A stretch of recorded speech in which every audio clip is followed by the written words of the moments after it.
ప్రేక్షకులకి నమస్కారం. ఈ రోజు మనం రేషన్ కార్డుకు సంబంధించినటువంటి ఒక కీలకమైన సమాచారం గురించి తెలుసుకోబోతున్నాం. రేషన్ కార్డు అనేది కేవలం బియ్యం తీసుకోవడానికి మాత్రమే కాదు.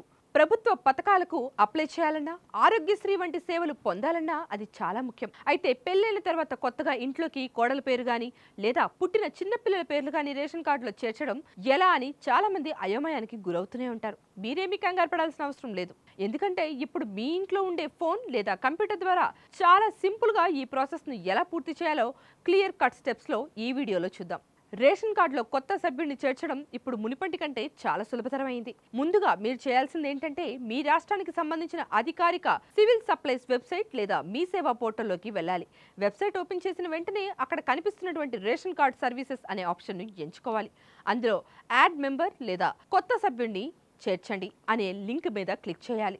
ఇప్పుడు ఒక అప్లికేషన్ ఫామ్ ఓపెన్ అవుతుంది. అక్కడ మీ పాత రేషన్ కార్డు నెంబర్ ఎంటర్ చేయగానే మీ కుటుంబ వివరాలన్నీ కనిపిస్తాయి. తదుపరి దశలో మీరు ఎవరి పేరునైతే యాడ్ చేయాలనుకుంటున్నారో వారి పూర్తి వివరాలను నమోదు చేయాలి. అంటే వారి పేరు, పుట్టిన తేదీ, తండ్రి పేరు మరియు కుటుంబ పెద్దతో వారికి ఉన్నటువంటి సంబంధం, ఇలా అన్ని వివరాలను ఫిల్ చేయాల్సి ఉంటుంది.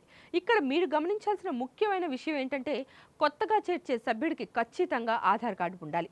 ఒకవేళ చిన్నపిల్లల పేరు చేర్చుతుంటే వారికి బర్త్ సర్టిఫికేట్ తప్పనిసరి. పెళ్లైన వారి పేరు చేర్చుతుంటే వారి పాత రేషన్ కార్డు నుంచి పేరు తొలగించినట్లుగా ఉండే సరెండర్ సర్టిఫికేట్ కూడా అప్లోడ్ చేయాల్సి ఉంటుంది. వివరాలన్నీ నింపిన తర్వాత మీ వద్ద ఉన్న డాక్యుమెంట్లను స్కాన్ చేసి అప్లోడ్ చేయాల్సి ఉంటుంది. ఆ తర్వాత చివరిగా ఒకసారి చెక్ చేసుకుని సబ్మిట్ బటన్ నొక్కితే చాలు. మీరు అప్లికేషన్ సబ్మిట్ చేయగానే ఒక రిఫరెన్స్ నెంబర్ వస్తుంది. దీని ద్వారా మీ అప్లికేషన్ స్టేటస్ ఎక్కడి వరకు వచ్చిందో ట్రాక్ చేయొచ్చు. మీ అప్లికేషన్ స్థానిక అధికారులు అంటే విలేజ్ రెవెన్యూ ఆఫీసర్ లేదా ఎంఆర్ఓ ఆఫీసర్ వారు వెరిఫై చేస్తారు. అంతా సవ్యంగా ఉంది అనుకుంటే కొద్ది రోజుల్లోనే మీ రేషన్ కార్డులో కొత్త పేరు యాడ్ అయిపోతుంది. మీరు కావాలనుకుంటే మీ దగ్గరలోని మీ సేవా కేంద్రానికి వెళ్ళి కూడా ఈ ప్రాసెస్ను చేసుకోవచ్చు. చూసారుగా రేషన్ కార్డులో పేరు చేర్చడం ఎంత సులభమో.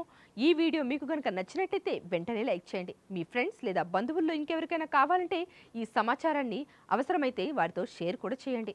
మన పొలిటికోస్ ఛానల్ సబ్స్క్రైబ్ చేయడం మర్చిపోకండి. ఇలాంటి మరెన్నో ప్రభుత్వ పథకాలు మరియు అప్డేట్స్ కోసం చూస్తూనే ఉండండి Politicos. Please subscribe to the channel and download the Politicos app from the links in the description.